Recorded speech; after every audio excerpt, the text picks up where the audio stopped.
People are much more lively this morning than they were yesterday. Good morning. Good morning to you. Good morning to you. We're all in our places with bright shining faces, and this is the way we start our new day. Connie's not here, so I have to kind of... all right, now you're supposed to maintain your attention after the song. I am now going to reconvene the general session, and will the recording secretary please call the roll? Kathleen Alavi, Kirsten Barnes, Catherine Williams-Brown, C. Michael Cooney, Linda Darling-Hammond, Marisol Escobedo, Jose Gonzalez, Makita Gwynno-Shire, Johanna Hardwick, Alicia Hind, Bonnie Clapp, Kevin Quinn, Jane Marks, Monica Martinez, Castle Redmond, Ade Rodriguez, Tina Sloan, Christine Zeppels, Michelle Zuma. We have a quorum.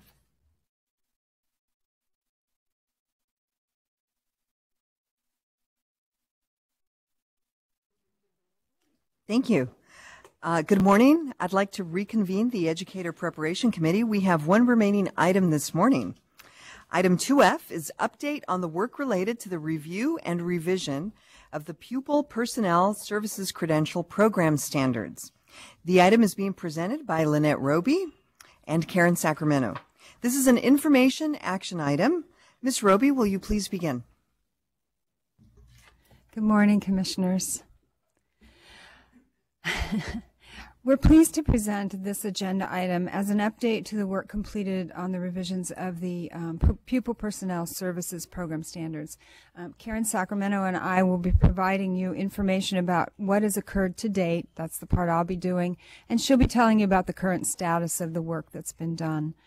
In addition, I'd like to say that we're very fortunate to have with us representatives from each of the specialty area work groups with us today, who will be discussing some of the major revisions to the draft performance expectations.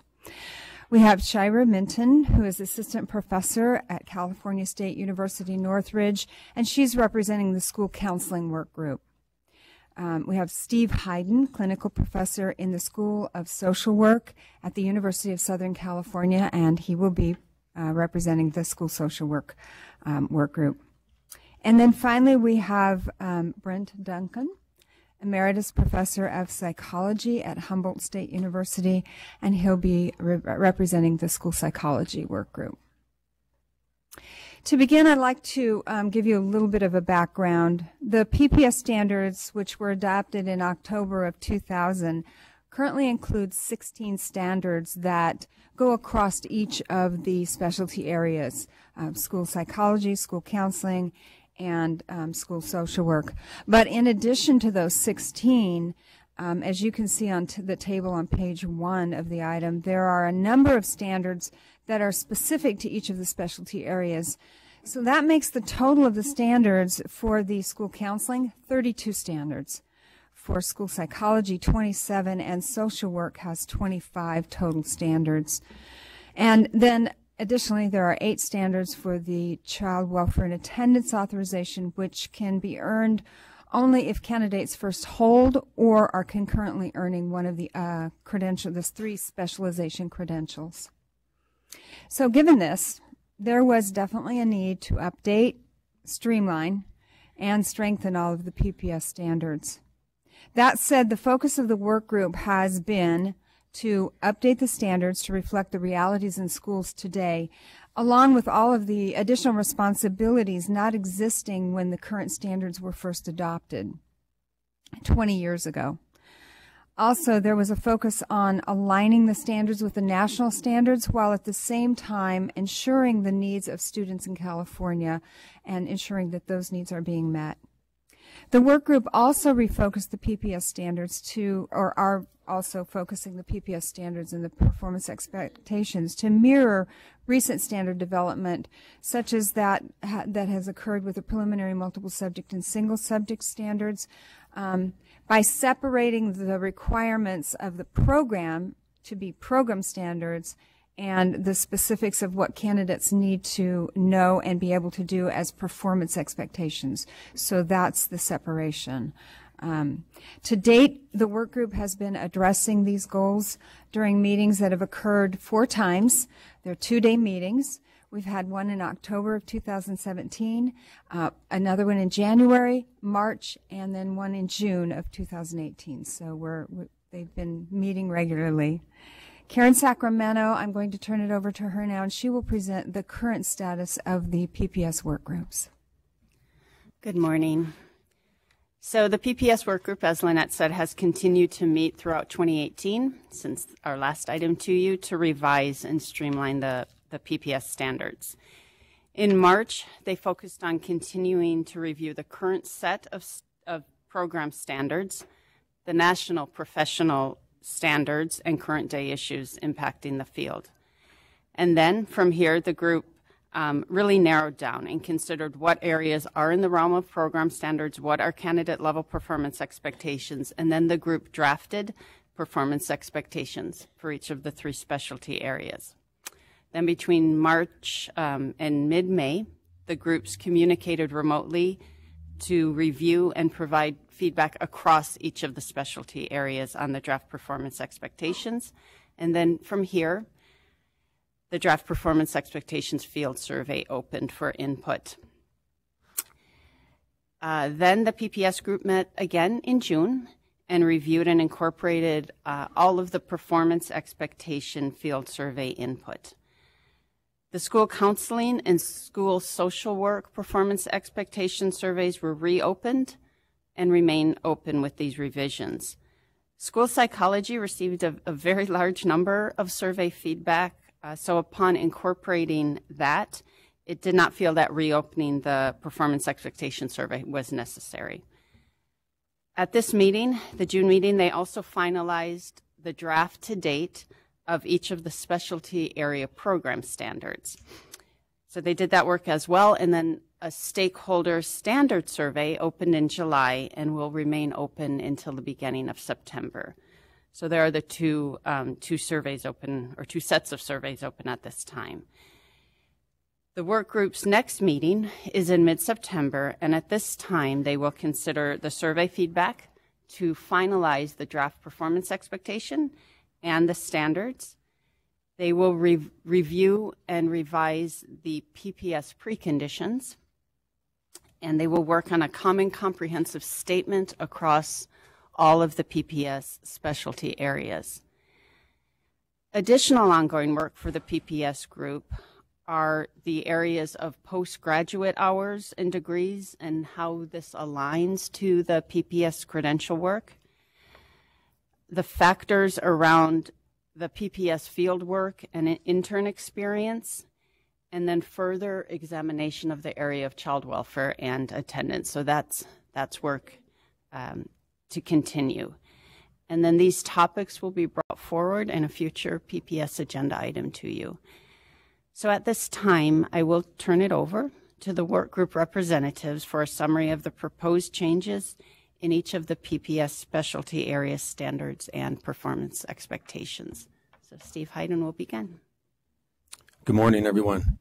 I'm Steve Hayden, and I either courageously or anxiously volunteered to go first. So I am here to represent the school social work specialty group, which consisted of a very diverse set of individuals from varied backgrounds and experience and practice. Input was debated, discoursed, and eventual consensus occurred after each opinion and voice was heard. It was a really authentic example of collegiality and mutual decision-making. At the onset, we decided to ground the performance expectations in the Council on Social Work educational policy and accreditation standards.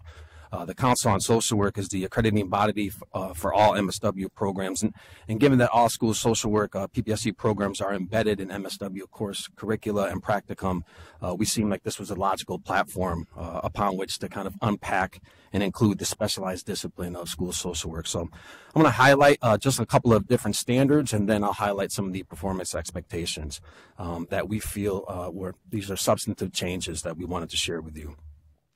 For the fieldwork standard, all candidates would complete at least 450 hours in a public school-based setting, which could include preschools, elementary schools, middle schools, high schools, as well as district level and alternative school settings. It's strongly recommended that candidates work in multiple settings, and the distribution of hours would be decided between a collaboration between the candidate, the field supervisor, and the university supervisor. Candidates should work in direct contact with students identified as eligible for free and reduced price meals, English language learners, homeless, foster youth, students in need of special education, students who have been expelled from school, and students with mental health needs and from different family constellations.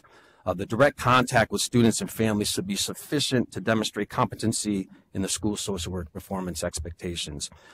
Let me highlight a few of those for you. We have 10, but I've chosen 8 to call to your attention. Under ethical and professional behavior, candidates are expected to utilize technology ethically and appropriately to promote client safety and to protect the confidentiality of clients as listed in the NASW standards for technology and social work practice. Engage diversity and difference in practice. Candidates are expected to engage in cultural humility through self-reflective practice and the use of client feedback, supervision, consultation, and evaluation. Under promote social justice and equity, they are to understand school disciplinary practices with particular attention to the historically disproportionate way those have been applied and advocate for equitable and fair enforcement. Engage in practice-informed research and research-informed practice. Research effective practices to inform specific school-based interventions, including the use of strategies to re-engage disconnected students to the educational process. Engage in policy practice. Understand and critically analyze district, local, state, federal policies, practices, procedures, and funding sources, and how they may impact chronic absenteeism, crisis intervention, school safety, school discipline, restorative practices, and trauma-informed schools. Intervene collaboratively with students, families, groups, teachers, school staff, organizations, and the community. Consult and collaborate with others in the school community to promote positive discipline, trauma-informed practices, and culturally responsive practices that contribute to social and emotional well-being in an effort to enhance academic performance. Evaluate interventions along with students, families, groups, teachers, school staff, organizations, and the community. What we're saying here is to understand and utilize quantitative and/or qualitative data and feedback from students, teachers, caregivers, and other providers in an ongoing way to evaluate practices and modify approaches as appropriate and to evaluate school climate. And the last performance expectation I'll highlight for you today is growth and development, to understand the effects of health and developmental factors, language, cultural variables, diversity, socioeconomic status, the impact of trauma, factors of resiliency, and different abilities on student development. Lastly, the school social work discipline believes wholeheartedly in collaboration across other disciplines such as school psychology, school counseling, and child welfare and attendance. Thank you.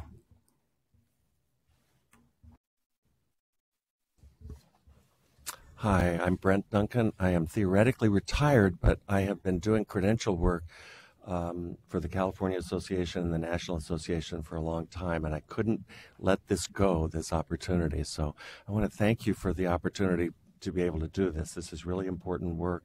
It's been 20 years since we really looked at these seriously. I'm going to just highlight sort of 3 areas of change or buckets of change. And then if you saw things in specific standards you'd like me to address, I'd be happy to do that. But there are kind of 3 big areas that would change for us. The first really has to do with this chart that's on the first page of your handout, these specialty standards and the generic standards. Just one brief bit of history. That structure for the credential really comes from the 1970s. In the old days, so when I got my credential, I got a basic PPS credential, which was the old guidance counseling credential. And then as a school psychologist, I went on and got an additional authorization in school psychology. In 2000, when these were redone, school counselors, rightfully, didn't want their credential used as the stepchild for someone else's credential. So we made 3 separate credentials: school counseling, school psychology, school social work. But we kept this structure of generic versus specialty standards. The problem with it for school psychology is first that it's quite disorganized. For example, there's consultation standards that are generic and consultation standards that are specialty. There's mental health standards that are generic, and then there are mental health. As faculty, you don't really differentiate. Well, now you're doing generic consultation, and now you're going to, and then later on you'll learn how to do specialty. You teach consultation. So there's always this translation with students of why do we have these standards. The second big reason it's a problem is that it doesn't line up with anything any other state does. Virtually all states have moved to looking at national standards. And so when we looked at this, and that's our second big area of change, is that we really have tried to align carefully with what's in the national standards. Now, on the first day of our meetings, I told Karen and Lynette, I'm all for just getting rid of the generic standards, and they would not let us do that. I want to assure you we didn't get rid of them, but what we did is really looked carefully at each phrase in those generic standards to see where does this apply in our specialty. So we took all of that language and then we built them into the new specialty standards. But the specialty standards are aligned. They're aligned with the 10. We really followed school counseling, adopted a practice model some 15 years ago. About 10 years ago, nationally, we adopted this a practice model for school psychology. So all of the teaching materials are organized according to these 10 domains. If a student goes to a conference, whether it's in California or nationally, they go to conferences that are aligned according to these 10 domains of practice. So I think this big change of dropping the generic standards, except for, I feel very strongly, and I think all of us feel strongly, that we remain in this umbrella of pupil personnel services because we're allied professionals, and we do need to be able to coordinate and work together. But I don't think there's the need for the significant generic piece in this. So first big thing is we drop those generic standards. And then the second I've already mentioned, we've aligned our specialty standards with the national standards. This is going to make it much easier for out-of-state students who are trained to national standards to have reciprocity with California. We also hope, although this is an issue that we haven't completely resolved yet, there's a tremendous shortage for intern school psychologists, and many areas and many programs are recruiting out-of-state students. But the way the current structure is, because we're so different from what other states do, that a program director would need to look at your work from, say, Iowa and align it with California standards and then recommend you for a California intern credential. The problem is, in doing that, they need to then be enrolled in your program. So we've honestly at Humboldt had a couple of students who really wanted to intern here, but they had to enroll in our internship and pay out-of-state tuition, which is really a really serious problem. I really think if we aligned this, then out-of-state students could come in and much more easily have reciprocity for that intern credential. So then the third, just for the program standards, the first three standards really just are sort of updating. I hope we're articulate about best practices in pedagogical and supervisory practices. The big change for us would come in Standard 4 that we're still working on, but it's this intern credential piece. I know that there's some lack of clarity about what an internship is, so we're really trying to be careful about writing intern standards that are clear, so that the credential analysts at CTC understand what a pupil personnel service internship is as opposed to a teaching intern. And then we also are recommending the inclusion of a graduate degree for the first time. And I can tell you there are no programs in California that offer the school psychology credential without a graduate degree. I know no program in the country that has that doesn't require a degree. We're not specifying what kind of degree, whether it's a master's or a specialty or a doctorate, but we argue that this is a graduate degree. Honestly, the fight that we have with APA, the American Psychological Association, is they want to require a doctoral degree. And they want to say in order to call yourself a school psychologist, you need a PhD. And we've been successfully fighting that from NASP, saying, no, you need a graduate degree. It doesn't have to be a doctoral degree. And there's a lot of data that master's trained specialists are just as good as doctoral specialists. out in schools. So we do have that requirement. And then finally, the child welfare and attendance piece I think is really exciting. It really has been just sort of an add-on, and I don't think any school psych programs have it. Embedding it in the program, as we're recommending doing, I think will allow most programs to offer that credential. Lots of the content is already there, but that group has been really helpful at helping us identify what other things need to be present. So thank you very much. I really appreciate it. Good morning. I'm representing the school counseling specialization, and we have some significant changes to the standards. As Lynette mentioned and Karen echoed, we have 32 standards combined with generic and specialty areas. So one of the largest changes we've made is to reduce that from 32 standards down to 6 program standards and 10 performance expectations specifically for the candidates. We looked at our existing standards. We found a lot of overlap and determined that it was in the best interest for us to combine some areas, which is referenced in standards 1 through 3 in the changes that we have suggested. Additionally, we considered the changing student demographics in schools today in California, as well as the changing demands of school counselors, specifically around the areas of mental health and well-being, social emotional well-being of students. And we found that in our current existing standards, there is really a lack of focus from those standards developed in 2000 around mental health care and what that means. And that does not, we're not suggesting that school counselors become mental health practitioners or clinicians in schools, but they need to have a working knowledge of what students in schools are experiencing with regard to mental health and the issues that are faced. And so as a part of this revision that we are proposing, we would like school counselors to have specialized training in these areas around historical and chronic trauma that students experience regularly, and again, more mental health services, knowledge of the DSM, knowledge of the working diagnoses that exist for students today. So again, not that they are diagnosing, but specifically they have an understanding of what this means for the student, how this impacts their ability to engage academically in the classroom when they have different medications that they're taking, how that affects their ability to focus. So that's a significant change for us. Additionally, we have streamlined, as I mentioned, the school counseling performance expectations. We've created 10. We wanted to be more inclusive of the national standards through KCREP as well as through the American School Counselor Association. So we really looked heavily reviewed, unpacked those standards, and included a significant amount of that information in the proposed standards that we have created. Another significant change for us is a fieldwork requirement. We currently have a requirement of 600 hours, of which 400 hours must be done in a pre-K through 12 setting. However, 200 of those hours to make up the 600 can be done in another setting, either related to school, just in general, not necessarily related to counseling. So we are proposing an increase to 800 hours of fieldwork, with 600 hours being completed in pre-K through 12 setting, and 200 of those hours being completed in a school-related capacity or counseling-related capacity.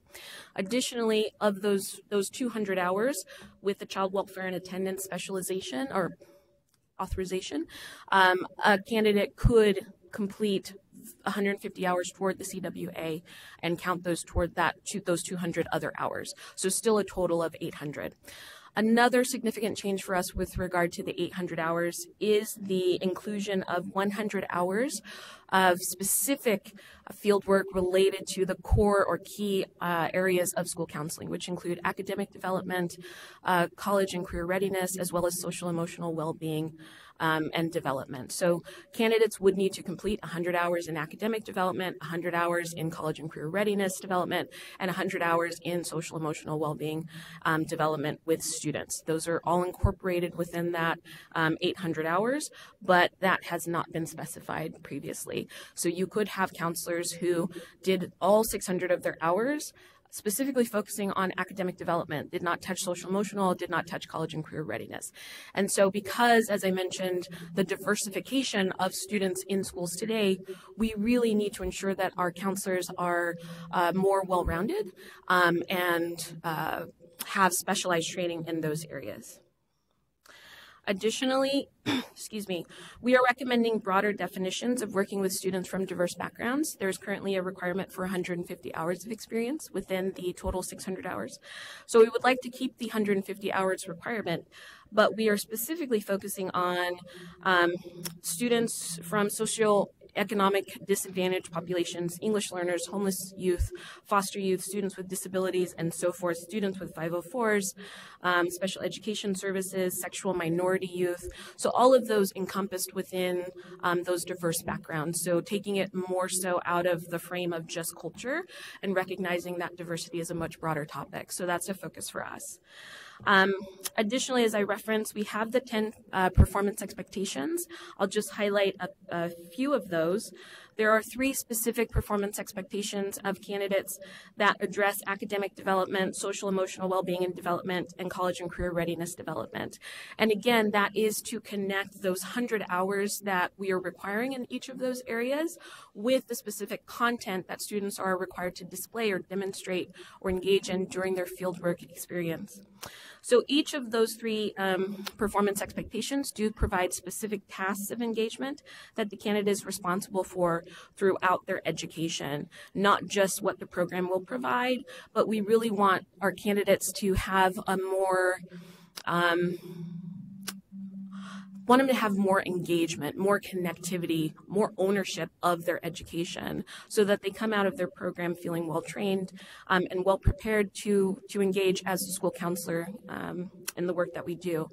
Along with my colleagues here, I would also like to indicate that in our group, our work group, we have also discussed the need for some type of blanket statement, vision statement, mission statement related to the PPS credential and what that means for all of us.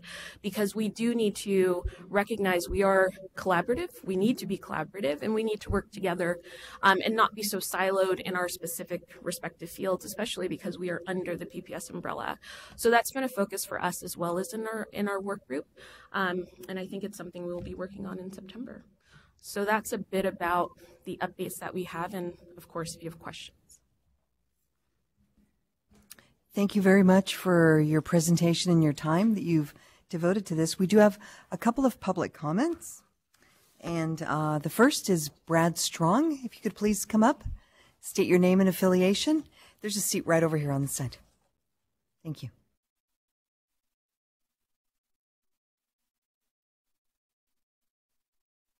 Hold on. Here we go. Morning, Brad Strong, Senior Director for Children Now. Also, as part of the Fixed School Discipline Commission on Teacher Credentialing Work Group, we've had a number of conversations on these. Attended a few of the meetings. Really pleased with the direction and the work that the work groups have done. In particular, we thought that the psychology was particularly strong. On the school social work, we really appreciated the section on promoting social justice and equity. The counselors, we do think that there's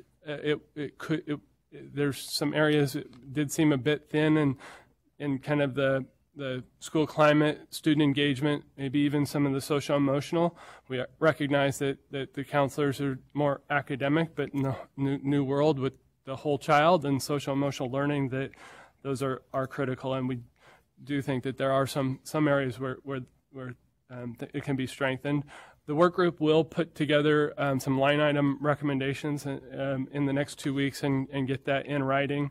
We're also in the counselor, there were 2 sections: the academic domain and the college and career readiness, that I thought we're going to try to get some of the underserved youth to actually look at that list and see if there's any, is there additional things that the youth are seeing in those priorities, and get that info back to the commission and to the work groups first in short order. On the intro statement, I know that the CAPEA had done a really nice intro statement for the administrative credential, administrative services credential, so that one we might urge you to take a peek at that, and really just appreciate all the work of the commission, the staff, and the work groups themselves. Thank you very much.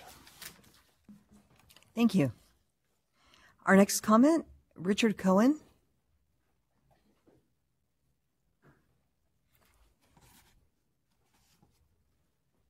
Good morning. Good morning. Please state your name and affiliation.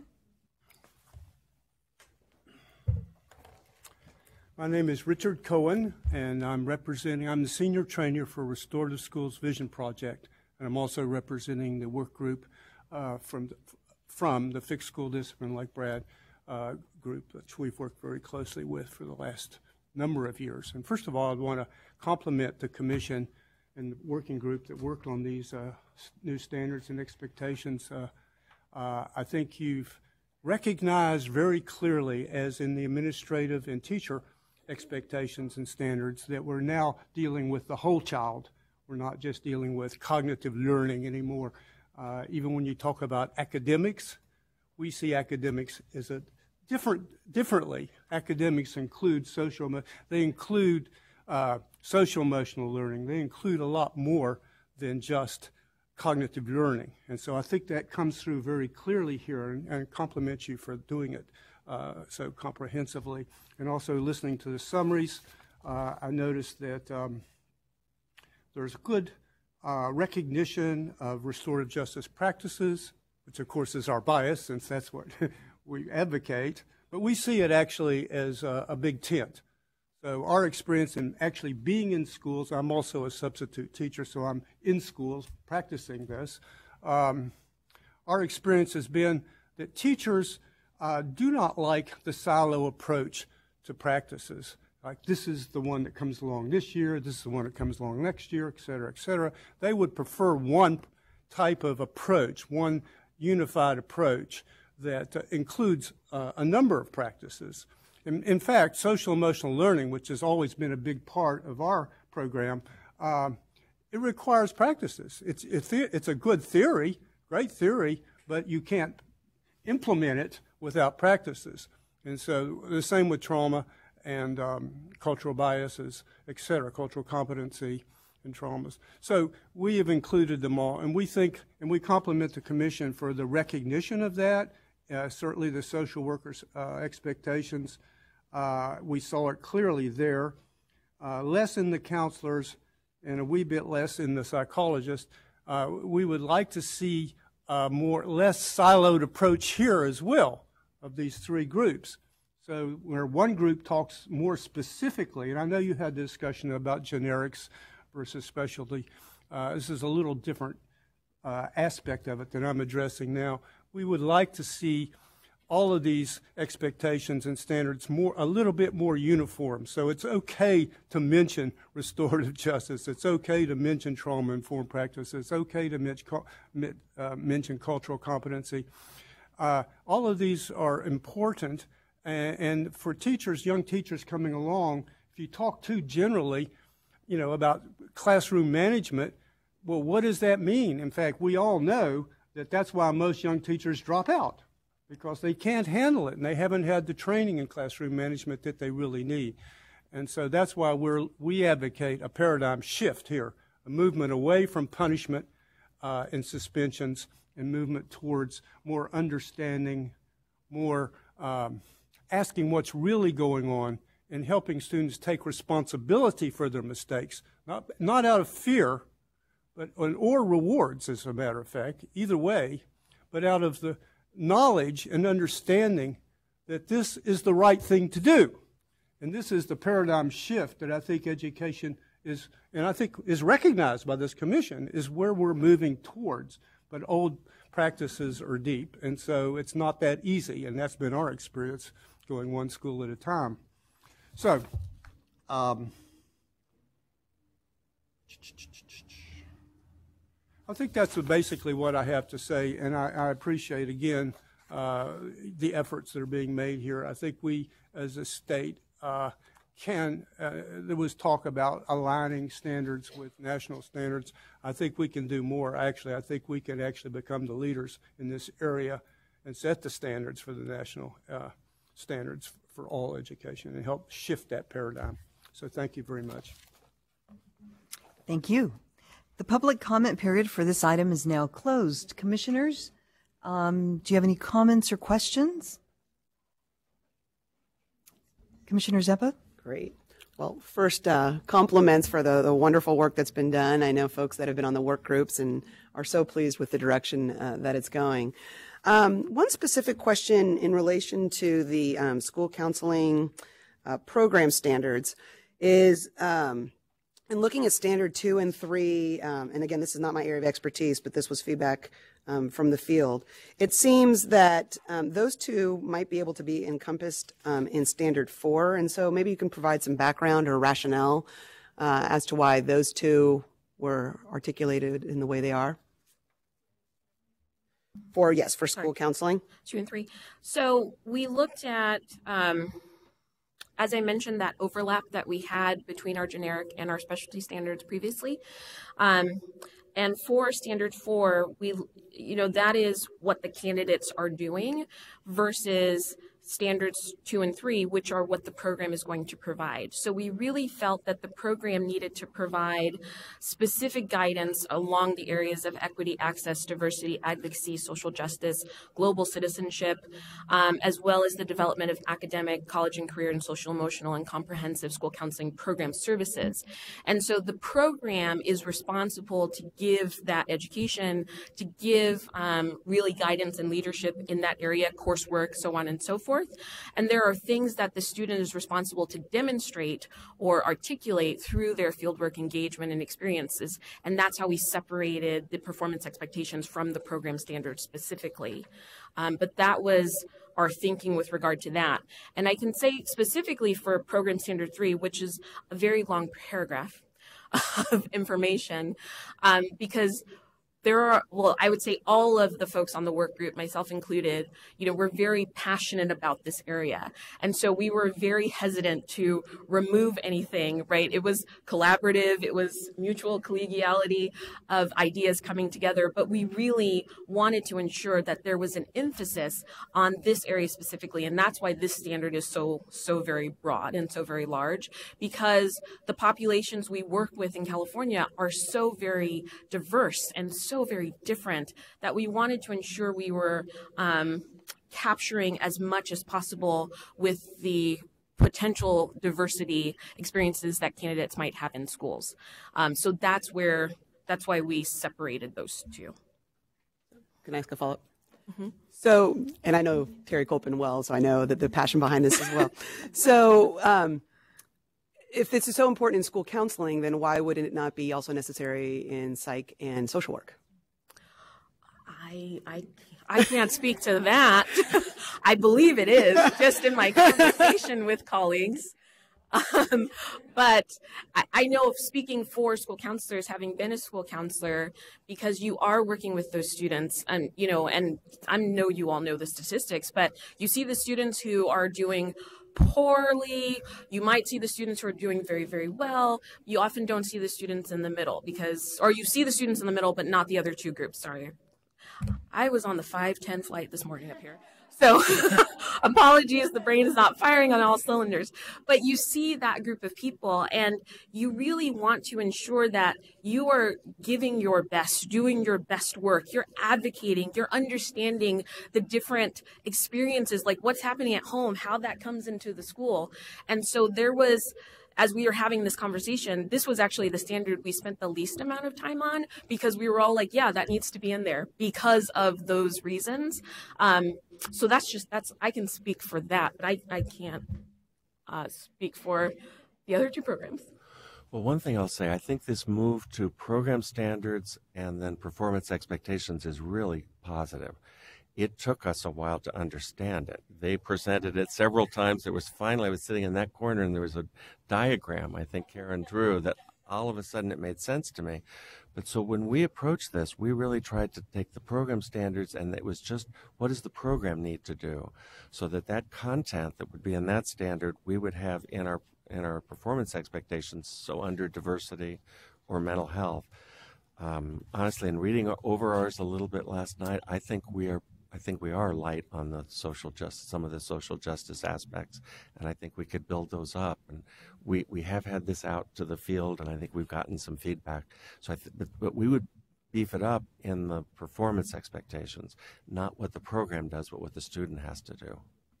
And if I could just comment, so I think that is what we would like to see is not only the elements that are of concern being the program expectations, and that there is consistency across the program. So for providers, I think that would be whatever is decided, whether it's beefing up in the performance expectations or everyone having it in the program standards.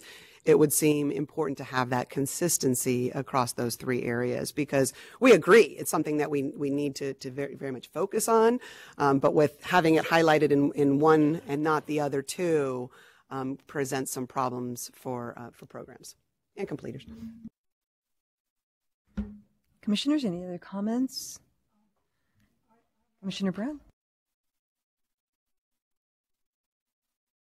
I think insofar as the performance expectations, we do have one entirely dedicated to promote social justice and equity, and there are three kind of objectives within that particular performance expectation. So, but I do sort of, I like this idea of collaborating and sort of, well, if one discipline does it, then why not the others? And I think that's one of my earlier sentiments was sort of collaborating across this multidisciplinary approach, so that candidates are aware of how these other disciplines perform and function in school settings. So, yeah.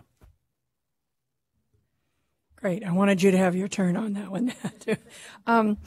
I'm interested in the clinical practice, the field work that each of the three of your parts, hooks of the umbrella are addressing, because that's one of the things that we've been looking at, the Commission's been looking at for quite a while across the board in terms of being sure that programs are providing many opportunities for students, as you described, to get experience, and the diversity of what you all do can make that challenging.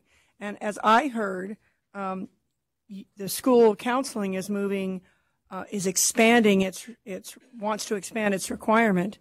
So the two things questions I have about clinical practice are what are each piece looking at clinical practice? Why is 450 not 800? Or why is 800 not 450? It doesn't have to be exactly. And then what does school psychology? So if you could address issues around the clinical practice and field work, that's what I'm interested in. So the MSW program, so our program is actually 1,050 hours, of which 450 are school-based, and then currently we have structured out child welfare and attendance activities, which would comprise of about 150 hours. So essentially your first year as an intern is in a direct practice setting, looking at micro, macro, and meso practice, and then your second year of internship is school-based, engaging in individuals, groups, families, those three modalities. Mm-hmm. So for school psychology, I think a recommendation from this group as to hours would be helpful. I mean, we've discussed this quite a bit. The 450 for practica hours really is just historical. In my program, we do 540 hours of practica, which is 12 hours a week for 3 semesters. The first semester we don't do that, and I pushed for that. There are programs that say we'd have trouble getting that many hours or finding that many fieldwork placements, but I agree with you. I think that it's really critical. What we really held on to is this 1,200-hour internship, which is a full-time for 1 year or half-time for no more than 2 years, so that there is at least this full-time experience in the job as a district employee. But I agree. I think there could be more practica hours. I think practice is critical.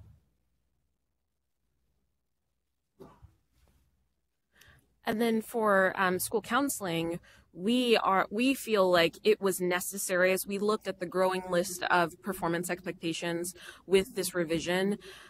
How do you compress all of that into 400 hours? Because as I mentioned, while there's a 600-hour requirement, 200 of those hours currently can be in any other setting, a school-related setting or a counseling-related setting, and programs have the ability to choose which they accept. My particular institution, it has to be counseling-related. I know of other institutions where it doesn't have to be. And so we really believe that candidates do need specific hours, specialized training, and an opportunity to specialize in those specific areas. And so that was the reasoning behind our push to increase to 800 hours, making 600 of those required in a pre-K through 12 institution, so that they could spend the time and feel like they really got a clear sense and understanding of what is required of them and what they will be required to do on the job when they're school counselors. And the breakdown of 100 hours in those 3 key areas for school counseling really give them a chance to test the waters. At least you have done in your program academic development, social emotional development, and college and career readiness. And you might decide, I really like the social emotional piece, so I would like to do additional hours in that while I'm completing the rest of my required fieldwork hours. But they're at least getting a feel for all 3 of those areas. So we have counselors coming out who are well-rounded and ready to really take on the role of the school counselors. So that was our reasoning. Commissioner Greenough-Shire?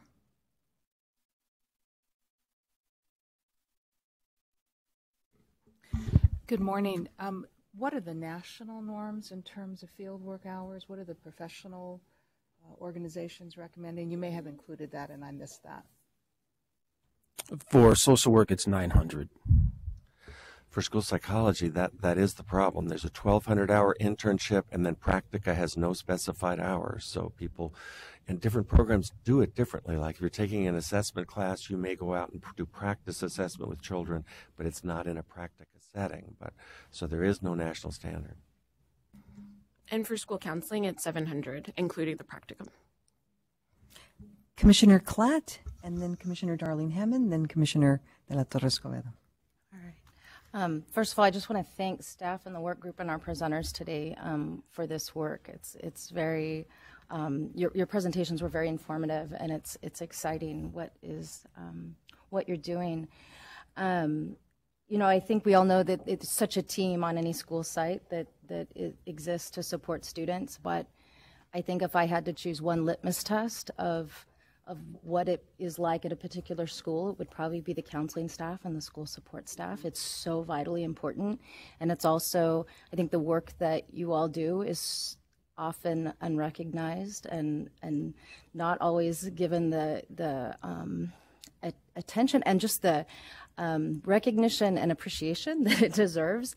And so this is more a comment and maybe a hope than a question, but I hope that the work that we're doing on the commission and that the work group is doing really helps drive practice out in the field, because as a commission we can't always control what happens at school sites, but as we look at the standards for these credentials, I hope that out in the field that districts and school sites really also look at how they're implementing, how they're using counselors especially. I think that role is so important, and counselors aren't always utilized in sites, to the best benefit of students and in alignment with their training. And so I'm really excited about this work, and I hope that the field is paying attention and thinking about how they structure the role of the counselor and the social workers and the psychologists on their site. So thank you.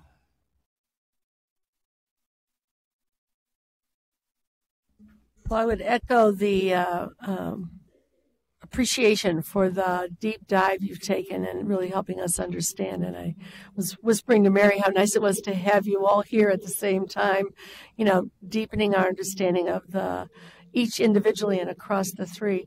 I just wanted to sort of echo the point about clinical practice, that you should not feel constrained by the tradition of 450 and really give us your best view of what the clinical practice should be. It seems like some committees forged ahead on that, and others might have felt bound by the historical precedent. So I just wanted to reinforce that we want your best thinking on it.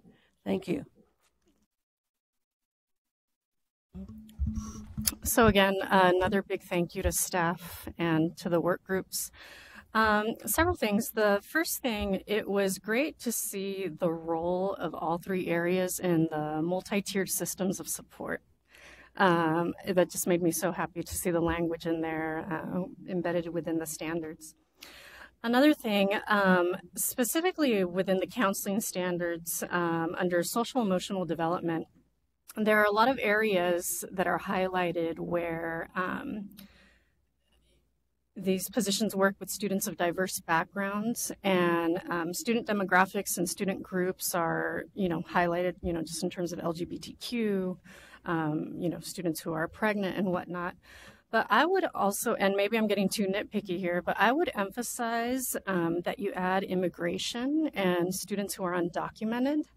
As a classroom teacher, it was just devastating to see the fear and just the trauma that a lot of our undocumented students faced during ICE raids and whatnot, just in terms of the current culture. So I would definitely like to see more of that. And then also a request for staff, and I don't know if this is coming or maybe we already got it, but if we can see who the members of the work groups are, the various work groups and their affiliations, if we can get a list, that'd be great.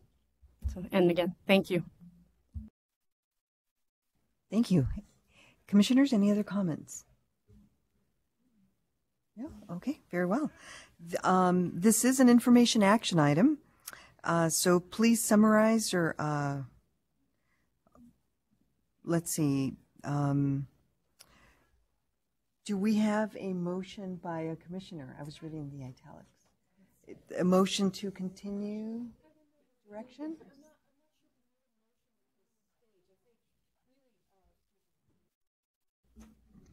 The whole purpose, I think, is for this type of engagement and feedback, for you to get a sense of the themes and emerging work, and to provide feedback that will help them when they meet later this month, right? Or is it September? It's coming up. So so I don't think we need action at this stage unless you wanted to give them a more directive action. No, I think just the action to move forward and to continue the great work. Yes, and then there were some great comments from the public comments and also commissioners. So, and thank you again for all of your hard work.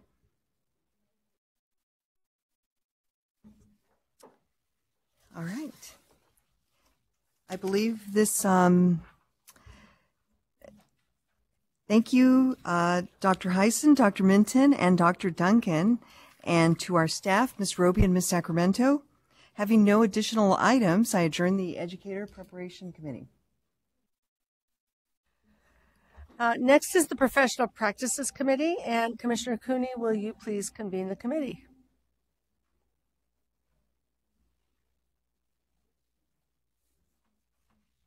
Do you have your closed session notes?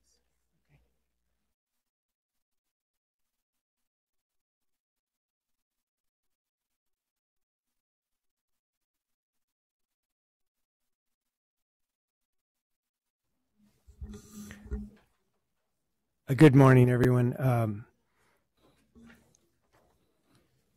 We have one item before the Professional Practices Committee this morning. It is for information only, and Mr. Gil Gonzalez will present the item. Good morning, all. I'm Gil Gonzalez, manager of DPP, and I'll be presenting the workload report. The Division of Professional Practices investigates allegations of misconduct by credential holders and applicants. Educator misconduct is reported by employing school district, charter schools, the public, and self-reported on applications from by credential holders issued by the Commission. To increase its oversight over the work of DPP, in 2011, the Commission directed staff to present information about DPP's workload as part of the Commission's agenda. So I'll be highlighting the June 2018 statistics. The Commission's dashboard reports on 6 key measurements in line graph form, showing both current year numbers as well as prior year numbers for comparison purposes.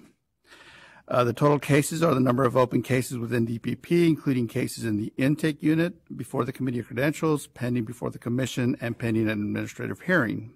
At the end of June, the caseload total was 2706, which is within the normal range of 26 to 2800 cases, but still above our prior normal range of 24 to 2600. Cases opened are new cases received during the month from all sources. In June, staff opened 460 cases, which is also within the range of 400 to 500 cases.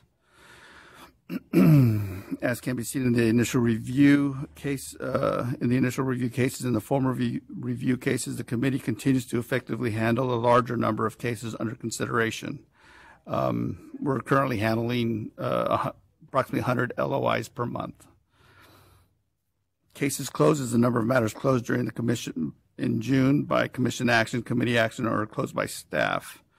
In June, we closed 504 cases, and that's within our just above our normal range of 400 to 500 cases. AG cases refer to cases in which an educator requests an administrative hearing to challenge the recommendation for discipline by the committee. In June, the total cases was 201, and as of July 1, we actually were down to 194. I'd be happy to answer any questions.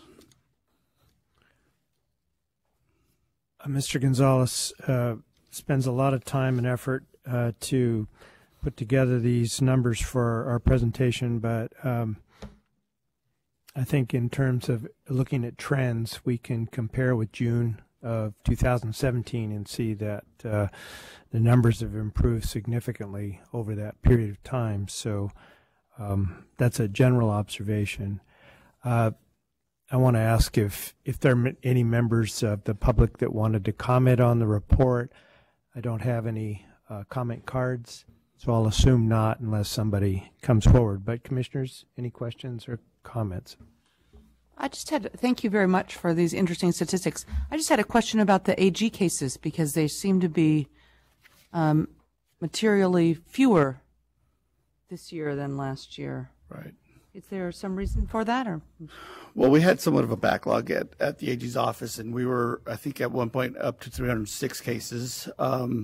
Since we switched the divisions that handle the cases on their end, was switched over about a year ago, and they've been working harder on them.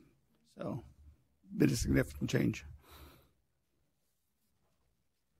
And in that connection, there was some additional funding to the Attorney General's office to allow them to hire additional personnel to address the backlog because it is a high priority. But we aren't in a position to limit the number of cases going to them. The license holders are able to ask for review, and there were a lot that were. There still are a lot, but we have more help at the Attorney General's office to address those. Any other comments or questions? I hate to let you go so quickly, Mr. Gonzalez. All right. Well, we'll build up for next month. Thank you. This is the only item before the committee, so we'll adjourn the committee and return it to the general schedule. And we're glad to see those statistics going in that direction. Next is the Legislative Committee. Commissioner Hind, will you please convene the committee? Thank you. I now convene the August 2018 meeting of the Legislative Committee. The committee has one item before it today. Item 4A is status of legislation. This is an information item. Joshua Speaks will present this item. Mr. Speaks, please begin. Good morning, Commissioners. So it's been a fairly quiet time in the legislative season. The legislature's been on break for the past month. They're actually coming back on Monday, and then we have the final sprint toward the end of the session. So they have to have all legislation wrapped up by August 31st, and then the governor will have a month to either sign or veto the bills that have been sent to him. So by the end of September, we'll know everything that's going to happen for the year.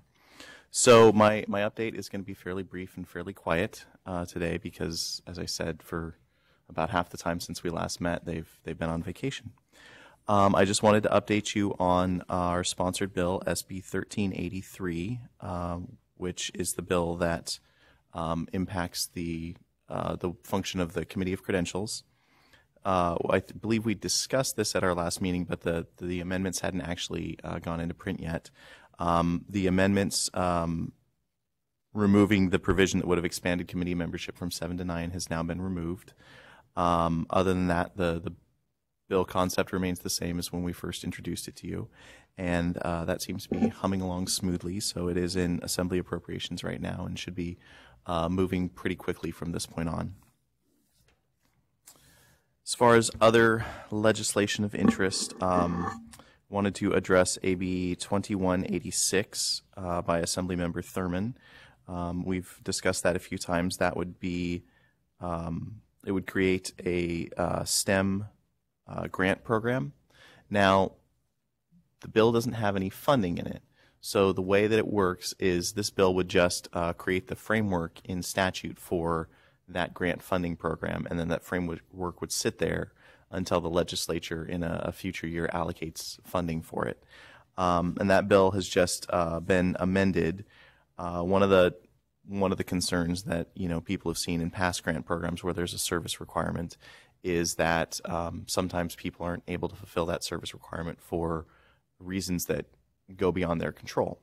And so the bill was amended to take into account some of the primary reasons that someone might, through no fault of their own, be unable to fulfill a service requirement. And so it has provisions now that say, for example, that if you're serving in a school district but you can't complete the year because you've got some kind of FMLA condition, or you've been called to active duty military service, things like that, that year will still count towards the 4 years of required service to qualify for funds under this grant program. So I just wanted to give that quick update. We have actually now seen one of the bills that we've been tracking signed by the governor, AB 2285. This bill was the result of some work that our certification division staff did with Assemblymember O'Donnell. He's been concerned that we're always looking for ways to ensure that we're smoothing the pathways as much as possible for folks who want to come in from out of state. And so as a result of some conversations that certification staff had with his office, they had sponsored a bill this year that eliminated a requirement that out-of-state teachers complete 150 clock hours of professional development to clear their credential or have a master's degree. And also it changed the law on English language training that's necessary for clearing an out-of-state credential, so that if you come in with and get a credential based on out-of-state training, but you don't have your English language training done, and then you earn an additional credential in state, the embedded English language training in that additional credential that you've earned in state will now, under this bill, fulfill the requirement to clear your out-of-state credential. So again, those are fairly minor technical changes, but we're just trying to make sure that there are no unnecessary barriers for folks coming in from out of state. So that bill was sent to the governor, and he did sign it. So that will take effect on January 1st of next year. Just as a reminder, any legislation that doesn't specifically state a different effective date goes into effect on January 1st of the year following when it was signed. Then I think that the only other bill that I really wanted to bring up was SB 577. There was a little bit of confusion last time, and that was my fault. I should have clarified it. Because that bill was amended, I believe, a day or two before the commission meeting, we weren't able to get you an updated insert that reflected the changes to that piece of legislation.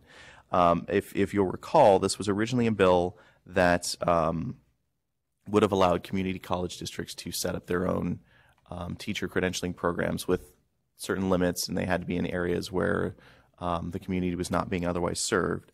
Well, the bill has been changed fairly substantially, and so it now would create a grant program that would award up to 3 grants, $500,000 each, to facilitate partnerships between four-year colleges and local community colleges. And so a lot of the restrictions would still be the same. They have to be addressing an unfulfilled need in a community. But essentially, the community colleges would be providing sort of legs to the four-year institution to get their credentialing programs further out into areas that are not being served. And as of right now, the bill is silent as to who will be controlling that grant program. So we'll actually be meeting with the author's office, and that's one of the things we'll be discussing with them next week. So with that, if anyone has any questions or any other pieces of legislation that they'd like to get an update on, I'm happy to answer. All right, thank you so much. I do not have any public comment cards, so commissioners, this is your opportunity for questions or comments. Chair Darling-Hammond. This is directed as much to our executive director as to Joshua, but we have had a lot of legislation recently passed and signed into law that has implications for the commission. And Mary, you mentioned early in the meeting that we were beginning to get ready for that, but I think it might be useful at this moment as we're thinking about legislation, if you would maybe between you say a little bit more about the legislation that was enacted that we are now getting ready to regulate and push out. So we haven't had an opportunity to talk about it at any length. So I think that that you're referring to the legislation that put $125 million into our budget for two grant programs, one being focused on residency development in special education and in STEM and bilingual education, the other in the local assistance grant opportunities for LEAs to support the recruitment of special ed teachers.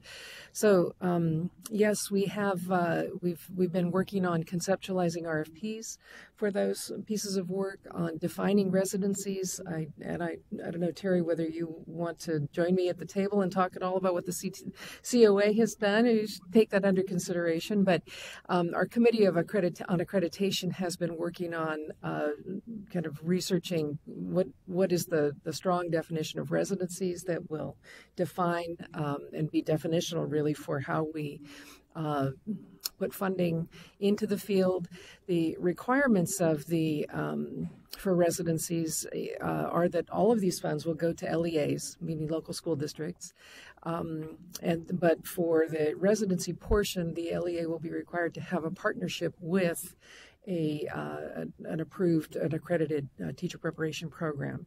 And so we are right on the edge of putting an advisory out to the field that will inform folks that this opportunity is here, and to begin to get ready and look at the partnerships that they have and begin to think about how they could meet the elements of a residency. You want to join me in this, Terry? You've been working. Yes, I would even specify that the preparation program has to be sponsored by an institution of higher education, because it has to be a student teaching-based preparation program.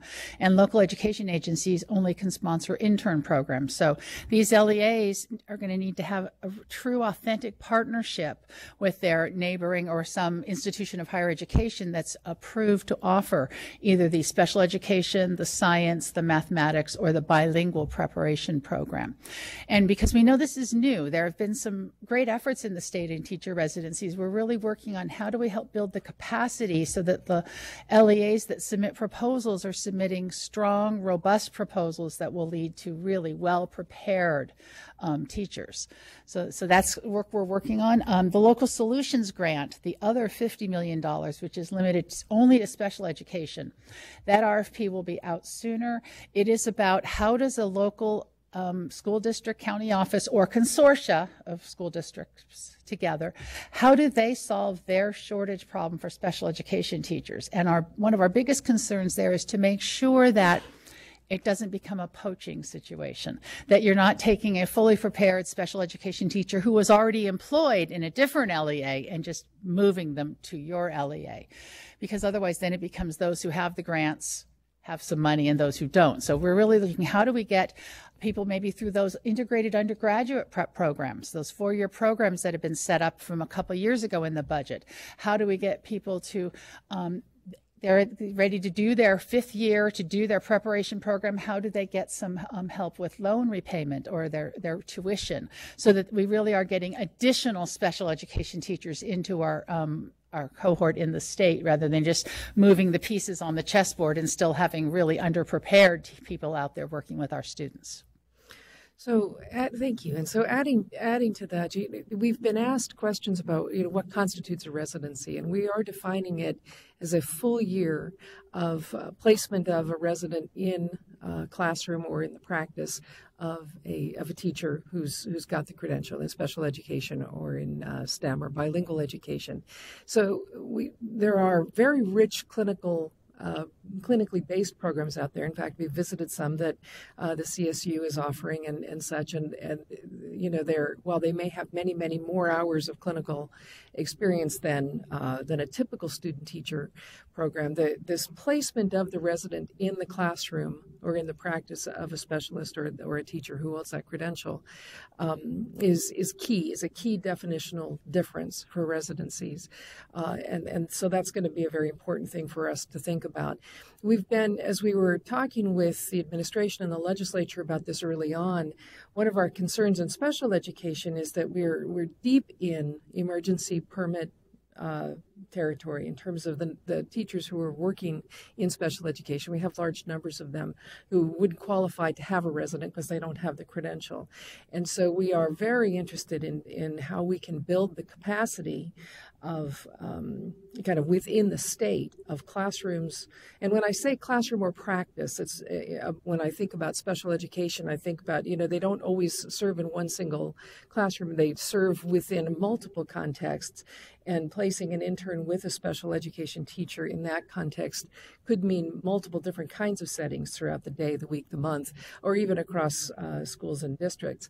We've been also looking at and talking about how this opportunity to grow residencies in special education sits right alongside the action you took yesterday to adopt new standards for how we prepare those teachers, and sits right alongside the state's growing investment in MTSS as a structure for how we think about inclusion and the work of all teachers serving students.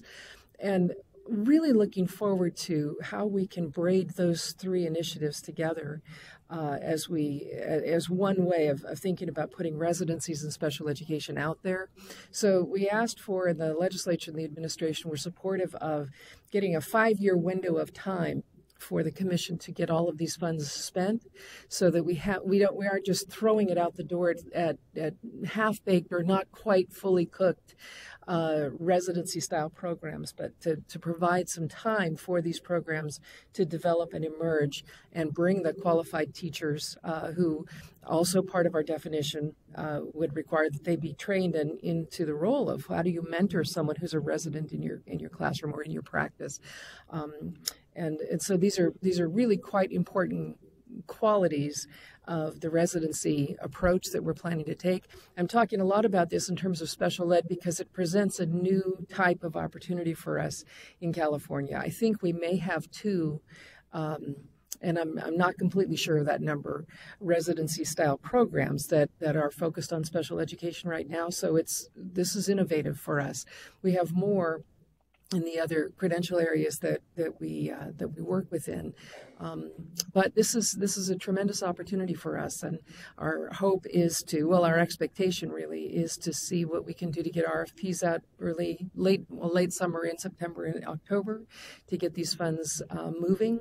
The residency funding includes $1.5 million that we can set aside for capacity building, which is going to be very critical in terms of building the infrastructure to receive these funds and develop these residencies as kind of long-term infrastructure changes. This is not you provide some professional development for a while and then that goes away. A residency creates an opportunity for ongoing infrastructure for the development of this workforce, and that's really where we sit with this opportunity. So related to that, there is the McCarty bill that has just gotten some amendments made to it. Were you going to say something, or are proposed to be made? The amendments have been proposed. Okay. His office has shared them with us. I wasn't going to share them today because they're not in print yet. But okay. Sorry. So Assemblymember McCarty had originally had a bill that held a grant proposal of his own, which this was not funded as part of the budget bill. And so now he is proposing a couple of different things. One of them is he is going to the the grant programs that were passed as part of the budget. The way the budget works, budget language works, is a little different than the way that typical legislation works. So one of the things that he was going to do is sort of recodify those things that were passed in the budget in a way that makes them enduring. That's a perfect way of saying it, Terry. Budget language does its job and then it disappears. It doesn't stay on the books because, the budget changes every year. And so by recodifying them in statute, even once the programs end, once the funds have been expended and the programs have ended, they will remain in statute. And that way, in future years, if the need arises and if the funding is there, then instead of trying to rebuild this sort of thing from scratch, the legislature will be able to just refund the language that's already sort of sitting there extant on the books. The other piece of it is that he is going to be adding some more rigorous reporting and data collection requirements to the grant language, because they really see this, if we're doing this work, they see it as an opportunity to really get some good data out of it on how these grant programs are working, so that we can learn some lessons for future grant programs. So we're actually having a meeting with his office next week to discuss some of those changes. The language has been submitted to Ledge Council, so my understanding is that it will probably be in print Monday or Tuesday of next week. And like I said, it's a sprint to the end of the legislative session, so they've got about a month to get that taken care of. I wanted to expand a little bit on what Mary was talking about there with the planning grants, this $1.5 million that's within the $75 million. We believe there's probably not even 20 local education agencies that are actually ready to do teacher residencies. We know there are some out there that are operating now and they could add. And so they might be ready to apply for actually the teacher residency program. But this $1.5 million does allow us to give some money out for planning grants, so that if a district has not yet really got a residency going, they have a relationship with their local university, but it's not truly a residency, there would be a pot of money for a 6-month or up to a year planning time frame while they really work with the university and the LEA closely together, so that they have a successful teacher residency when they do start it up. So that will be another component in the RFP that will come out later this fall. We do think the local solutions RFP will be out first, and we're going to take a little more time with the residency. In fact, we're putting together some webinars. We're going to get some of the people that have been doing this to come on and do maybe little 15-minute snippets, and we'll have a web page for this. So there'll be a resource section for the LEAs and the IHEs before they actually put together their proposals.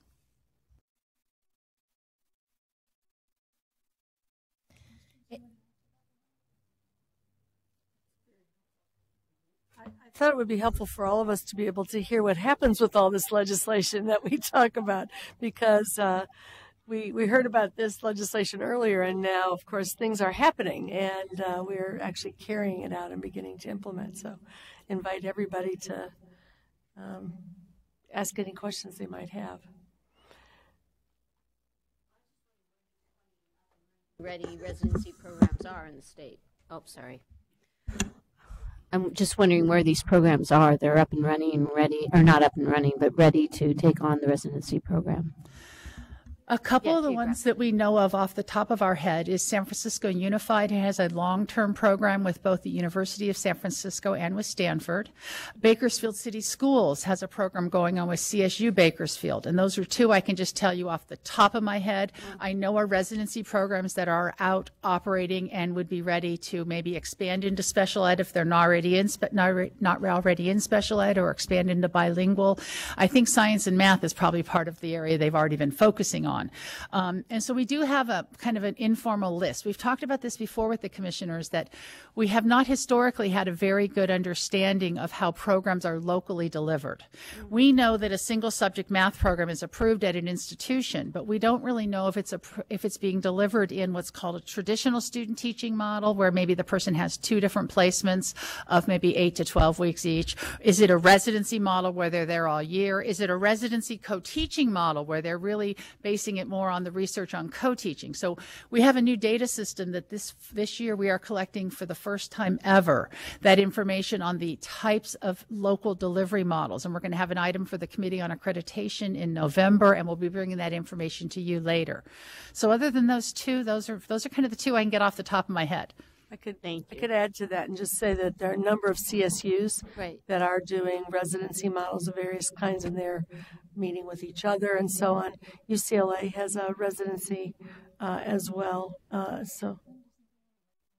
Yes, Oakland has a residency. And there's been federal funding for this, actually. Obama, when he was a senator, did the first bill that later was brought into the teacher quality policy grants that the federal government delivers out of Title II of HEA. So a lot of those programs have sought federal funding. There's also federal funding that people use for stipends for the residents through AmeriCorps and a variety of other grants. So the districts that have been doing this and those institutions that are working with them are using a wide range of local and federal resources, and now we'll have state resources to take it further. And they typically have much higher retention rates because candidates are learning under the wing of the best teachers in those districts while they take their coursework and really ready to enter. And they usually include mentoring also. Right. So, it's getting the right start in high-need fields and high-need districts. So there is a requirement that the local education agency that receives a grant match it dollar to dollar. That can be through in-kind contributions, et cetera. But federal funds, other sources of funding, because another critical feature of a residency is that the resident is able to spend full-time work there. And so I don't know that we'll be requiring stipends, but we'll be expecting that there's some provision for the resident will be made. Sure. Some of them will get a substitute teaching credential and maybe sub once a week to help offset the costs of being in a resident style program. But it's a very exciting opportunity to move teacher preparation into the LEAs in a far more fundamental way. This is not a drive-by partnership. This is not, you're doing your residency and taking all your courses online and you never see the faculty out here. This is expected, the qualities of a very tight partnership between preparation and the local education agency where they're developing the workforce, and very exciting model to develop. I just want to add to that placement in a district initially started as urban teacher residencies, with cities, but there are now, Kern County has a rural teacher residency with a collaboration of rural districts and a higher ed institution. So there are different ways to structure them so that they are more accessible to a wide range of districts. And residents know that they're pledging to work in those communities. Yeah. Commissioner Green-O'Shire? It's not a question. It's a commendation to Executive Director Sandy and Ms. Clark for their outstanding work. And I think it's important for the new commission members to understand how monumental this effort is to align all of these different initiatives. And Mary, you said it, I love the word braiding.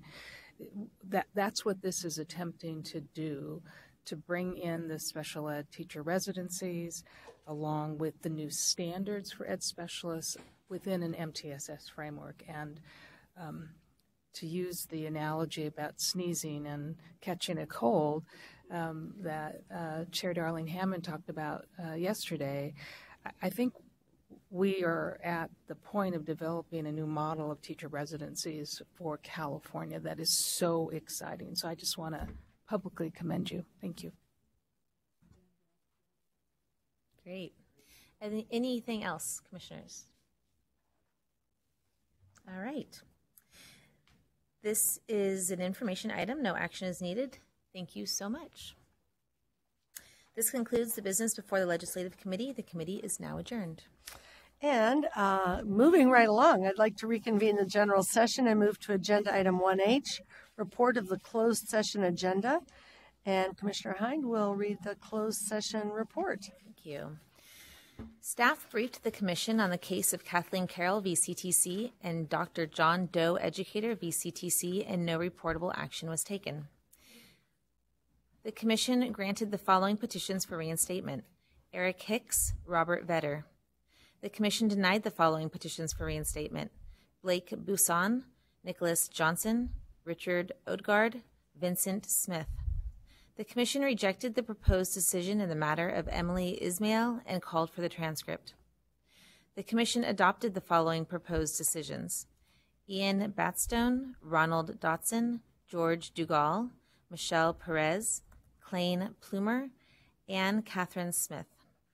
The Commission discussed consent calendar item number 16, Liliana Garcia, number 24, Deborah Hild, and number 33, Gregory Laskowski, and remanded the matters back to the Committee on Credentials. The Commission discussed consent calendar items number 25, Eric Irigoyen, and number 33, John Lockey, and accepted the recommendation of the Committee on Credentials. And on then to item 1L is new business, and the bi-monthly agenda is presented for information. Are there any audience presentations? Seeing none, I now adjourn. This is a record. The August 2018 meeting of the Commission on Teacher Credentialing. The next meeting is on September 27th, 28th, 2018. New members, don't expect this ever to happen again. Don't plan your plane trips around this adjournment time. See you next time. Thank you.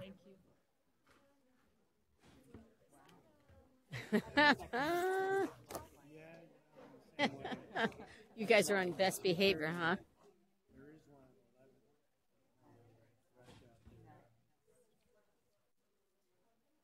Yeah, I'm not in a, yes. I'm not in a really big hurry, because I'm not going to get that 11 o'clock flight. So I can take a stop. Where's home? The Los Angeles area, Redondo Beach. Oh, yeah. I used to live in Redondo Beach. Oh, you did? Yep. Yeah. Nice area. It is a great Yeah. area. Well, nice to meet you. Welcome to the Commission. Thank you. Nice to meet you as well. It's all a little overwhelming, but I'm sure that'll settle. It will. It will.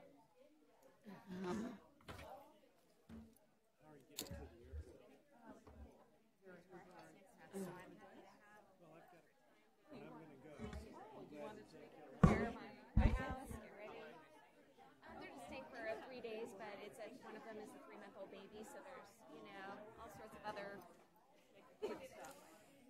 other things. Very fun though. They're here from Jordan, which is where